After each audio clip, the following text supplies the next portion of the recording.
الشيطان الرجيم بسم الله الرحمن الرحيم ألم تر إلى الذين بدلوا نعمة الله كفرا وأحلوا قومهم دار البوار جهنم يصلونها وبئس القرار وجعلوا لله أندادا ليضلوا عن سبيله قل تمتعوا فإن مصيركم إلى النار قل لعبادي الذين آمنوا يقيموا الصلاة وينفقوا مما رزقناهم سرا وعلانية من قبل أن يأتي يوم لا بيع فيه ولا خلال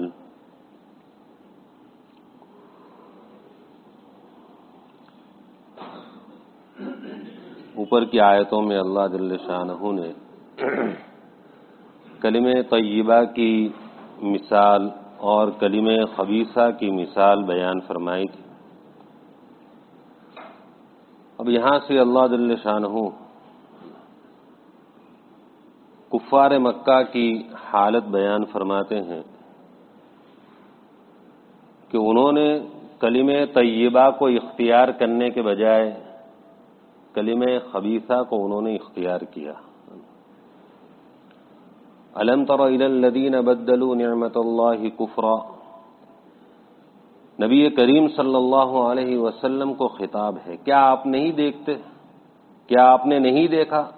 یعنی کیسی عجیب بات ہے، تعجب کی بات ہے، کیا آپ نے نہیں دیکھا ان لوگوں کو، اس سے مراد کفار مکہ ہے، کیا آپ نے مکہ والوں کو نہیں دیکھا کہ انہوں نے اللہ کی نعمت کو کفر سے بدل دیا۔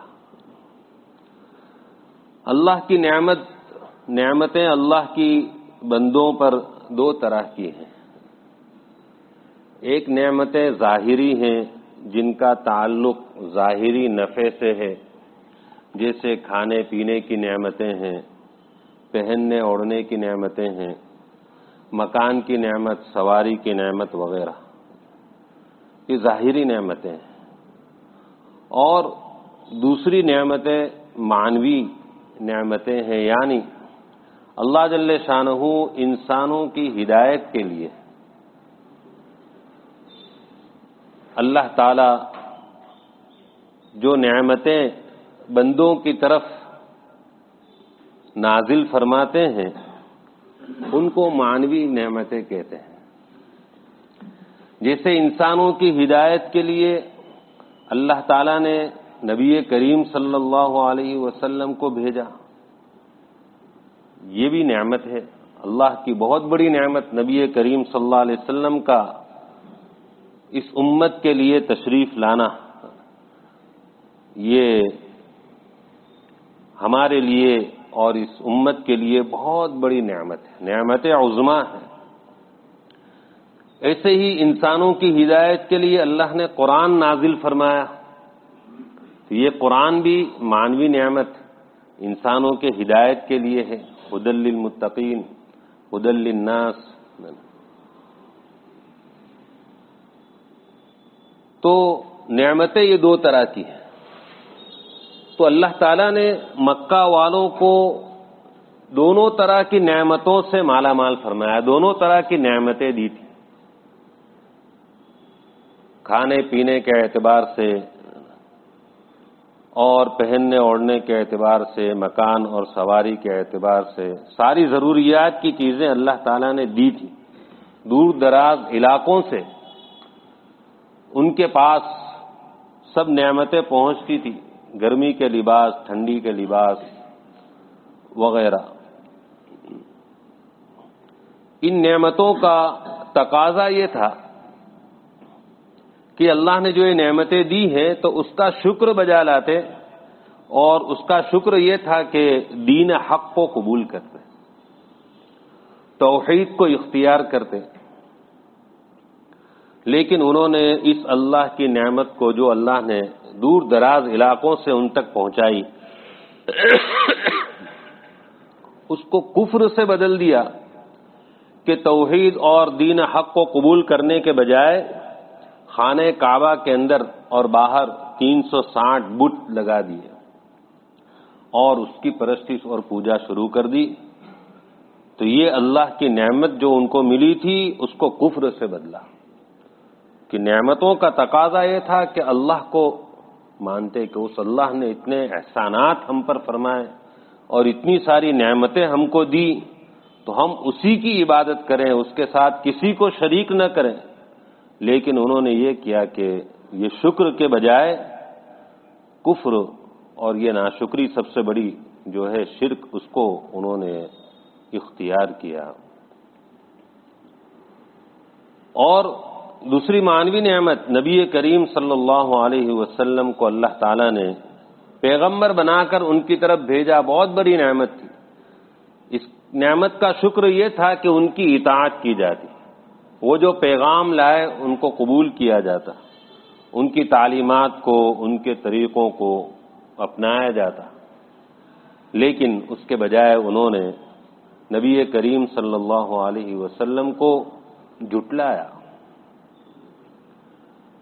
اور آپ کو مفتری کہا کہ یہ تو مفتری ہیں، گڑھنے والے ہیں، نعوذ باللہ جھوٹے ہیں، ساحر ہیں یعنی جادوگر ہیں.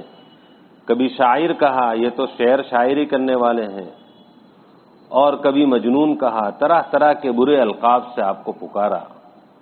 تو بجائے ماننے کے اس نعمت کا تقاضا یہ تھا، اس کا شکر یہ تھا کہ ان کی اطاعت کی جاتی. تو اطاعت تو دور کی بات رہی، بلکہ ان کو ایذائیں، تکلیفیں اور اس طرح برے برے القاب سے پکارا گیا.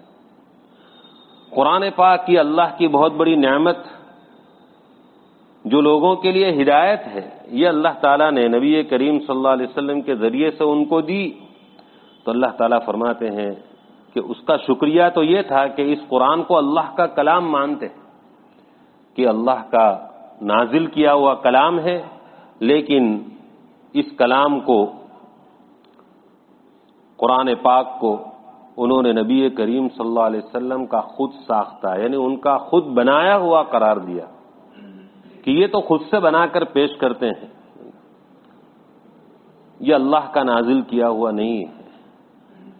تو اللہ تعالیٰ فرماتے ہیں کیسی تعجب کی بات ہے، کیسا تعجب ہے ان لوگوں پر کہ یہ اللہ کی نعمتیں ظاہری ان کے پاس اور اللہ کی نعمتیں معنوی اور روحانی ان کو اللہ نے دی، جن نعمتوں کا تقاضا یہ تھا کہ وہ شکر بجا لاتے، توحید اختیار کرتے، نبی کریم صلی اللہ علیہ وسلم کو اللہ کا رسول مانتے، ان کی اطاعت کرتے. لیکن انہوں نے یہ اللہ کی نعمت کو کفر سے بدل دیا. خود تو کفر اختیار کیا اور جہنم کے مستحق ہوئے، اپنی قوم کو بھی یہی تعلیم دی. ہونا تو یہ چاہیے کہ خود بھی ایمان لاتے، توحید اختیار کرتے، محمد صلی اللہ علیہ وسلم کو اللہ کا رسول مانتے اور قوم کو بھی سمجھاتے. تو لوگوں کے پیشوا بنے ہوئے تھے، بڑے بنے ہوئے تھے، تو قوم کو بھی دین حق کو ماننے کے لیے کہتے. ہونا تو یہ چاہیے تھا، لیکن خود بھی انہوں نے دین حق کو قبول نہیں کیا، حق کی دعوت کو قبول نہیں کیا، اور قوم کو بھی یہی تعلیم دی کہ یہ نعوذ باللہ جھوٹے ہیں، یہ جو کچھ دین لے کر آئے ہیں وہ دین حق نہیں ہے، آخرت کوئی چیز نہیں ہے، یہ اپنے آپ کو رسول کہتے ہیں، نعوذ باللہ اس میں جھوٹے ہیں. تو اپنی قوم کو ایسی تعلیم دی جس کی وجہ سے اللہ تعالیٰ فرماتے ہیں وَأَحَلُّوا قَوْمَهُمْ دَارَ الْبَوَارِ جَهَنَّمَ يَصْلَوْنَهَا وَبِئْسَ الْقَرَارُ. کہ خود تو ہلاک ہوئے، اپنی قوم کو بھی انہوں نے ہلاکت کے گھر میں، ہلاکت کی جگہ میں اتار دیا، اپنی قوم کو بھی ہلاک کر دیا. اور ہلاکت کا گھر دار البوار، تباہی کا گھر، اس میں اپنی قوم کو پہنچا دیا. وہ ہلاکت کا گھر، تباہی کا گھر کون سا ہے؟ جہنم. وہ تباہی کا گھر، ہلاکت کا گھر، مصیبتوں کا گھر وہ جہنم. یصلونہا یہ سب کے سب اس میں داخل ہوں گے، وہ خود بھی اور ان کی قوم بھی۔ وبئس القرار، اور یہ جہنم برا ٹھکانہ ہے۔ اللہ تعالیٰ اس کو فرماتے ہیں کہ یہ برا ٹھکانہ ہے، وہاں طرح طرح کے عذابات ہیں۔ آگ کا عذاب ہے جو دنیا سے کئی گنا زیادہ سخت ہوگی۔ جہنم کے بچھو، جہنم کے سانپ، یہ بہت بڑے بڑے ہیں۔ حدیثوں میں ان کا بڑا ہونا اور ان کا تکلیف دینے والا ہونا بیان کیا گیا ہے۔ تو یہ جہنم یہ بری ٹھہرنے کی جگہ ہے، بری جگہ ہے، وہ برا ٹھکانہ ہے جس میں یہ لوگ داخل ہوں گے۔ یصلونہا وجعلوا للہ اندادا لیضلوا عن سبیلہ، یہ اللہ کی نعمت کو انہوں نے کفر سے بدلا۔ وہ کیسے بدلا، وہ کیا ہے، اس کو اس آیت کے اندر بیان کر دیا کہ انہوں نے اللہ کے لیے شریک، شرکا بنا لیے، اللہ کے لیے شریک ٹھہرا لیے، حالانکہ اللہ وہی تنہا ہر چیز کا خالق و مالک اور معبود ہے، اس کے ساتھ کوئی شریک نہیں، ہر چیز کا پیدا کرنے والا، بنانے والا وہ تنہا ہے، اس کا کوئی شریک نہیں۔ لیکن ان کفار مکہ نے، مکہ والوں نے اللہ کے علاوہ بہت سو کو شریک ٹھہرا دیا، جیسا کہ خود خانے کعبہ کے اندر اور باہر 360 بت قائم کر دیے تھے کہ یہ بارش کا رب ہے، یہ رزق کا رب ہے، یہ اولاد دینے کا رب ہے، یہ صحت اور تندرستی دینے کا رب، الگ الگ طرح طرح کے معبود انہوں نے بنا لیے اور اللہ کے شریک بنا لیے کہ یہ سب اللہ کے شریک ہیں۔ لیضلوا عن سبیلہ، انہوں نے اللہ کے علاوہ ان سب کو، بتوں کو شریک ٹھہرایا تاکہ وہ لوگوں کو بھی اللہ کے راستے سے گمراہ کریں۔ اب لوگ بھی دیکھتے ہیں کہ یہ ہمارے سردار ہیں، یہ ہمارے بڑے ہیں، یہ لوگ ان کی پوجا کرتے ہیں، تو یہی بات صحیح ہے۔ اس طرح وہ خود بھی گمراہ ہوئے اور لوگوں کو بھی اللہ کے راستے سے، یعنی اللہ کے دین سے، دین اسلام سے گمراہ کیا، بھٹکا دیا۔ قل تمتعوا فإن مصيركم إلى النار، آگے اللہ تعالیٰ نے وعید سنائی، اے محمد صلی اللہ علیہ وسلم آپ ان سے کہہ دیجئے کہ مزے اڑا لو، دنیا کی چند روزہ زندگی میں خوب دنیا کی چیزوں سے فائدہ اٹھاؤ، مزے اڑا لو، انجام کار تمہارا ٹھکانہ جہنم ہے۔ فإن مصيركم إلى النار، پس بے شک تمہاری لوٹنے کی جگہ جہنم ہے، اور یہ جہنم جو تمہارا ٹھکانہ ہے وہ اسی شرک کی وجہ سے ہے۔ تو اللہ تعالیٰ کو شرک ناپسند ہے۔ اکبر الکبائر، کبیرہ گناہوں میں سب سے بڑا گناہ یہ شرک ہے۔ اگر کوئی شخص شرک کرتے ہوئے دنیا سے جائے بغیر توبہ کے تو اللہ کے یہاں معافی نہیں ہے، شرک کی معافی نہیں۔ ان اللہ لا یغفر ان یشرک بہ ویغفر ما دون ذلک لمن یشاء، کہ شرک کو اللہ تعالیٰ معاف نہیں کریں گے۔ ہاں دنیا میں اگر توبہ کر لی اس سے تو معاف ہو جائے گا، لیکن بغیر توبہ کے اگر کوئی شخص چلا گیا تو وہاں آخرت میں اس کو معافی ملنے والی نہیں ہے، پھر اس کا ٹھکانہ دائمی اور ہمیشہ ہمیشہ کے لیے جہنم ہے۔ فإن مصيركم إلى النار۔ یہ کافروں کا حال بیان کرنے کے بعد اللہ تعالیٰ ایمان والے بندوں کو کہتے ہیں کہ تم اللہ کی نعمتوں کی ناشکری مت کرنا، تمہارے اوپر جو اللہ کی نعمتیں یہ ظاہری ہیں، کھانے پینے، پہننے اوڑھنے کی، مکان کی، سواری کی، اور روحانی اور یہ معنوی نعمتیں ہیں کہ نبی کریم صلی اللہ علیہ وسلم کو اللہ تعالیٰ نے تمہاری طرف پیغمبر بنا کر بھیجا، قرآن یہ عظیم الشان کتاب اللہ تعالیٰ نے نازل فرمائی، تو تم اس کا شکر ادا کرنا، اور اس کا شکر یہ ہے کہ نماز قائم کرتے رہنا، نماز پڑھتے رہنا۔ قل لعبادی الذین آمنوا یقیموا الصلاة وینفقوا مما رزقناہم سرا وعلانیہ، اے محمد صلی اللہ علیہ وسلم آپ میرے ان بندوں سے کہہ دیجئے جو ایمان لائے. یہ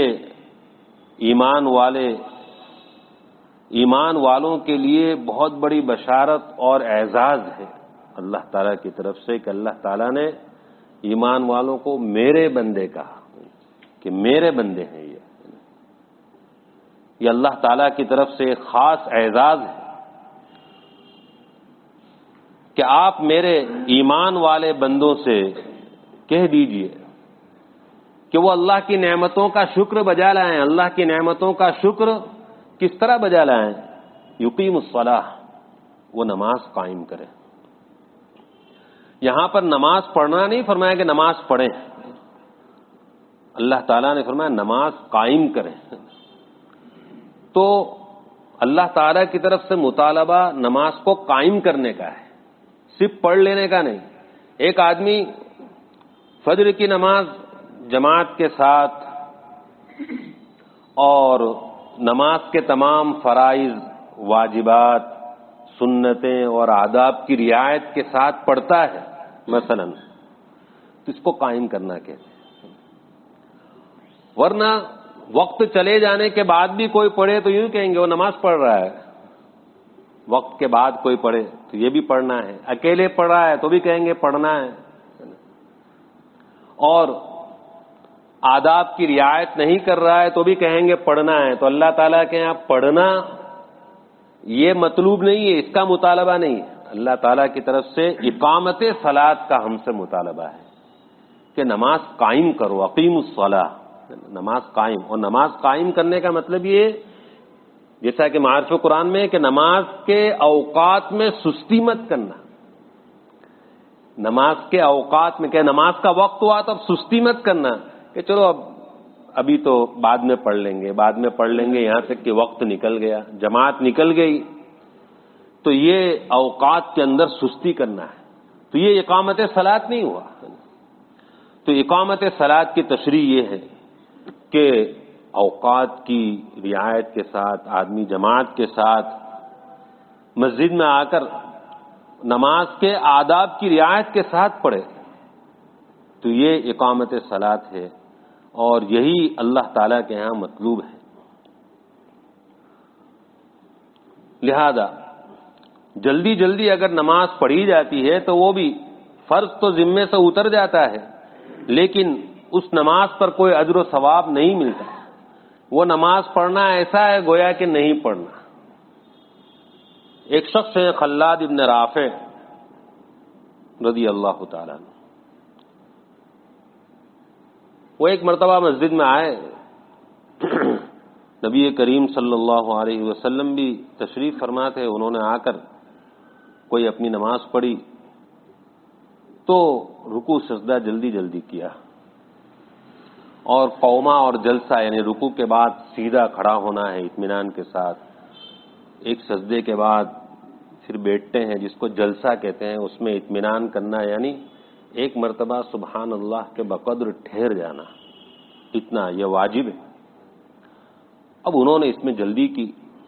نماز پڑھنے کے بعد نبی کریم صلی اللہ علیہ وسلم کے پاس گئے اور سلام کیا.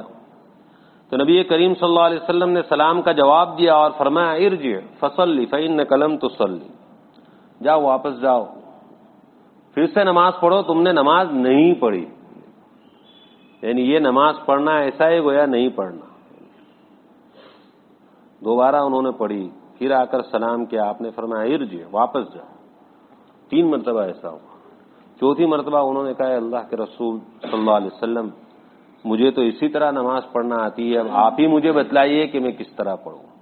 تو پھر نبی کریم صلی اللہ علیہ وسلم نے پوری نماز کا طریقہ بتلایا.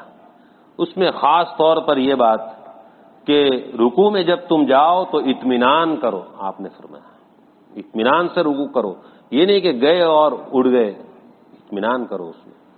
اور رکوع سے جب اٹھو تو اطمینان سے کھڑے رہو، اور جب سجدے میں جاؤ تو اس میں اطمینان کرو، ٹھہرو. اور سجدے سے جب اٹھو تو سیدھے بیٹھو، اس میں اطمینان کرو.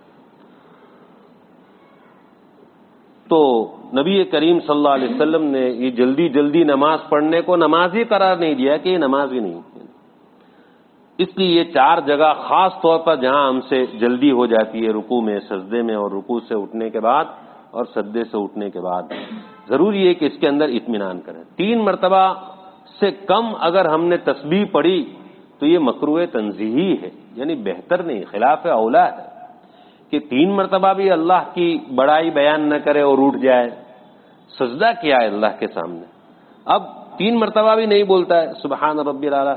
آتا ہے کتابوں میں اور حدیث میں بھی ہے کہ 3 مرتبہ ادناہ، یہ تو کم سے کم درجہ ہے، اور ہم اس کو زیادہ سے زیادہ سمجھتے ہیں کہ 3 مرتبہ یعنی تو بہت زیادہ ہو گیا، 5 مرتبہ، 7 مرتبہ، 9 مرتبہ تو یہ ہم نے سوچا بھی نہیں ہوگا، جبکہ یہ حدیث میں 3 مرتبہ کو کہا کہ کم سے کم درجہ ہے۔ رکوع میں 3 مرتبہ سبحان ربی العظیم اور سجدے میں 3 مرتبہ، یہ کم سے کم درجہ ہے۔ اس لیے یہ تو اس سے بھی اگر کوئی کم کر دے 1 مرتبہ 2 مرتبہ تو پھر یہ مکروہ ہوگا۔ فرض نمازوں میں البتہ امام صاحب کو تو چاہیے کہ وہ 3 مرتبہ پر ہی اکتفا کرے، کیونکہ فرض کی بنا اور اس کی بنیاد تخفیف کے اوپر ہے، کیونکہ پیچھے نماز پڑھنے والوں میں بڑی عمر کے بھی ہوتے ہیں اور کوئی ایسے لوگ بھی ہوتے ہیں جو مسافر ہوتے ہیں، جن کو جلدی جانا بھی ہوتا ہے، تو اس لیے فرض کی بنا تخفیف پر رکھی گئی کہ بھئی نماز فرض تو وہ ہلکی پڑھاؤ، کہ بھئی اس میں رکوع سجدے میں 3 مرتبہ سبحان ربی الاعلیٰ سبحان ربی العظیم پڑھے، لوگوں کی رعایت میں۔ اپنی نماز پڑھے تو اس میں 3 مرتبہ سے زیادہ، 5 7 یہ طاق عدد میں لیکن کرے، 3 5 7 9 اس طرح بڑھائے، اور تجربہ کر کے ہم دیکھیں کہ 3 مرتبہ کے بعد پھر ہم 4تھی مرتبہ 5ویں مرتبہ بولیں گے تو عجیب لذت اور دل کی کیفیت جدائی ہوگی اور دل لگے گا۔ 3 مرتبہ سے ہم بڑھائیں، پھر ہم دیکھیں کہ نماز کے اندر کیسا دل لگتا ہے ہمارا۔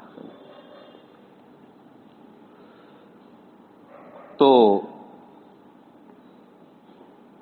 کہتے ہیں نا قطرہ قطرہ جب گرتا ہے تو زمین بھی ہوتی ہے تو اس پر اثر ہو جاتا ہے، پتھر پر بھی اثر ہو جاتا ہے۔ تو 1 مرتبہ سبحان ربی الاعلیٰ کا، دوسری مرتبہ کا، تیسری مرتبہ، اب اثر ہوتے ہوتے پھر ایک دم مزہ آنے لگتا ہے سجدے کے اندر۔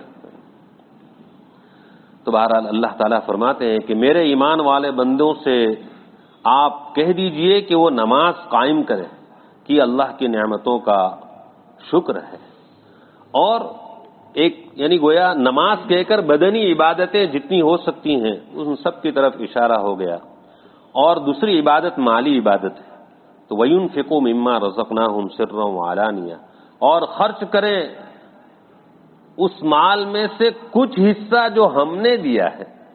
اللہ تعالیٰ نے فرمایا مال جو تمہارے پاس ہے اپنا مت سمجھو، ہمارے دیے ہوئے میں سے ہم مانگتے ہیں کہ اس میں سے کچھ، وہ بھی کچھ، پورا نہیں مانگا اللہ نے، مما من، یہ تبعیض کے لیے ہے کہ کچھ خرچ کرو۔ تو 1,00,000 روپے میں سے 2.5% یعنی 2,500 روپے، 1,00,000 روپے اس میں 2,500 روپے بس اللہ کے لیے تم خرچ کرو۔ اتنا مالدار کے اوپر، صاحب نصاب پر یہ 2.5% اپنے مال میں سے نکالنا فرض ہے۔ تو وَيُنْفِقُوا مِمَّا رَزَقْنَاهُمْ سِرًّا وَعَلَانِيَةً، ہم نے جو تم کو دیا ہے اس میں سے کچھ وہ خرچ کریں پوشیدہ طور پر اور علانیہ طور پر، پوشیدہ طور پر اور علانیہ طور پر، دونوں طرح خرچ کیا جا سکتا ہے، لوگوں کے سامنے بھی خرچ کیا جا سکتا ہے اور پوشیدہ طور پر کسی کو پتہ نہ چلے اس طرح بھی خرچ کیا جا سکتا ہے، دونوں طرح خرچ کر سکتے ہیں، البتہ نیت یہ اللہ کی رضا کی ہو، یا نیت آدمی لوگوں کے سامنے اس لیے دے رہا ہے کہ اور لوگوں کو ترغیب ہو کہ مجھے دیکھ کر اور لوگ بھی خرچ کریں، اس نیت سے اگر دے رہا ہے کھلم کھلا تو اس میں بھی کوئی حرج نہیں۔ تو فرض ہو زکوٰۃ جیسے، یا نفلی صدقہ اور خیرات ہو، دونوں طرح دیا جا سکتا ہے، بس نیت درست ہونی چاہیے کہ اللہ راضی ہو جائے اور لوگوں کو بھی ترغیب ہو، لوگ بھی خرچ کریں، دیکھیں کہ وہ فلاں شخص اتنا خرچ کر رہا ہے تو مجھے بھی کرنا چاہیے۔ آدمی دیکھ کر بھی متاثر ہوتا ہے، عمل دیکھ کر آدمی متاثر ہوتا ہے، کہتے ہیں عمل سے عمل وجود میں آتا ہے، ایک کے عمل کو دیکھ کے دوسرا آدمی عمل کرنے والا بنتا ہے. اس لیے دونوں طرح اللہ تعالیٰ نے فرمایا کہ میرے بندوں سے کہو کہ وہ اپنا مال ہم نے جو ان کو دیا ہے اس مال میں سے وہ خرچ کریں، پوشیدہ طور پر بھی، چپکے چپکے بھی، اور کھلم کھلا بھی. من قبل ان یأتی یوم لا بیع فیہ ولا خلال، اس سے پہلے کہ آ جائے ایسا دن، یعنی قیامت کا دن، جس دن میں کوئی خرید و فروخت نہیں ہوگی اور نہ کوئی دوستی ہوگی. تو قیامت کا دن آنے سے پہلے اللہ تعالیٰ فرماتے میرے ایمان والے بندوں سے کہہ دے کہ وہ اپنے وقت کو غنیمت سمجھے اور نماز کا اہتمام کر لیں، نماز کو قائم کر لیں، اس میں کوتاہی نہ کریں. کیونکہ قیامت کا دن جب قائم ہوگا تو اس دن کوئی بھی چیز کی لے بیچ نہیں ہوگی کہ چلو بھائی یہاں نماز کی دکان لگی ہے، روزے کی دکان لگی ہے، یا فلاں چیز کی دکان لگی ہے کہ نیکی خرید لو. کہ وہاں یہ خرید و فروخت نہیں ہوگی کہ بھائی میری نماز میں مثلا اتنی کمی ہے، 50 نمازیں میری اس میں کوتاہی ہوئی، 50 نمازیں میرے ذمے ہیں تو میں خرید لوں. اللہ تعالیٰ فرماتے ہیں وہاں کوئی خرید و فروخت نہیں ہوگی کہ تم سے جو کوتاہی ہوئی ہوگی اس کوتاہی کا کفارہ کوئی چیز خرید کر تم دے دو کہ لو یہ میری اس کوتاہی کا اور میرے اس گناہ کا کفارہ ہے. کہا یہ نہیں ہوگا، وہاں کوئی خرید و فروخت نہیں. ولا خلال، اور نہ وہاں دوستی کوئی کام آئے گی. دنیا کے اندر تعلقات، دوستیاں ہوتی ہیں تو یہ دنیاوی دوستی انسان کے کام آتی ہے کہ آدمی مصیبت کے وقت اپنے دوست کا ساتھ دے دیتا ہے، لیکن وہاں کوئی دوست دوسرے دوست کے کام نہیں آئے گا. دنیاوی دوستی کوئی کام نہیں آئے گی. دنیاوی دوستی آخرت کے عذاب سے بچا نہیں سکے گی. کہ ایک آدمی بے نمازی ہونے کی وجہ سے پکڑا گیا یا فرض زکوٰۃ ادا نہ کرنے کی وجہ سے پکڑا گیا تو دنیاوی دوست اس کو بچا نہیں سکے گا کہ اس کو اللہ کے عذاب سے بچا لے.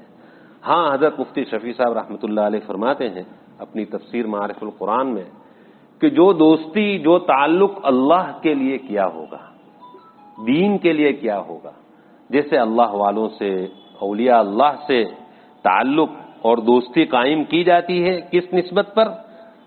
اللہ کے لیے، دین کے لیے، کہ بھئی میں ان سے دین حاصل کروں، میں ان سے اچھی تعلیم لوں، میں ان سے اپنی اصلاح کرواؤں. تو یہ دوستی البتہ وہاں آخرت کے اندر کام آئے گی کہ یہ اولیاء اللہ کی شفاعت اور سفارش حاصل ہوگی، ورنہ صرف دنیاوی دوستی یہ وہاں کوئی کام نہیں آ سکتی. اللہ تعالی ہم سب کو نماز کا اہتمام نصیب فرمائے اور اس کے راستے میں خرچ کرنے کی فرض بھی اور نفل بھی توفیق عطا فرمائے. سبحانك اللهم وبحمدك وتبارك اسمك وتعالى جدك ولا إله غيرك لا إله إلا أنت سبحانك إني كنت من الظالمين وإلهكم إله واحد لا إله إلا هو الرحمن الرحيم. اللهم صل على محمد عبدك ورسولك وصل على المؤمنين والمؤمنات والمسلمين والمسلمات. اے اللہ ہمارے گناہوں کو معاف فرما، ہماری خطاؤں سے درگزر فرما، ہماری سیئات کو حسنات سے مبدل فرما. اے اللہ زیادہ سے زیادہ تیری مرضیات پر چلا کر نامرضیات سے ہماری پوری حفاظت فرما. نبی کریم صلی اللہ علیہ وسلم کے طریقوں اور سنتوں کو زندگی کے ہر شعبے میں جاری کرنے اور اپنانے کی توفیق نصیب فرما. اے اللہ ایمان کامل نصیب فرما، ایمان دائم نصیب فرما. اے اللہ 5 وقت کی نماز جماعت کے ساتھ، تکبیر اولیٰ کے ساتھ، خشوع اور خضوع کے ساتھ صف اول میں ہم سب کو اور پوری امت کو پڑھنے کی توفیق عطا فرما. نمازوں میں سستی کرنے سے بچا لے. یا اللہ نمازوں کو ہماری آنکھوں کی ٹھنڈک بنا دے. یا اللہ نمازوں کو ہمارے گھروں میں، ہمارے محلوں میں، یا اللہ ہمارے ملک میں، پورے عالم میں زندہ فرما. یا اللہ تو ہم سب سے راضی ہو جا، دنیا اور آخرت کی بھلائیاں نصیب فرما، دنیا اور آخرت کی ذلت و رسوائی سے پوری حفاظت فرما. یا اللہ صحیح معنی میں تیرا خوف اور ڈر نصیب فرما. ایسا تیرا خوف اور ڈر نصیب فرما جو ڈر ہم کو تیری معصیت سے روک دے، تیری معرفت سے، تیری نافرمانی سے روک دے، آنکھوں کے غلط استعمال سے روک دے، کانوں کے، زبان کے، جسم کے ہر عضو کے غلط استعمال سے روک دے۔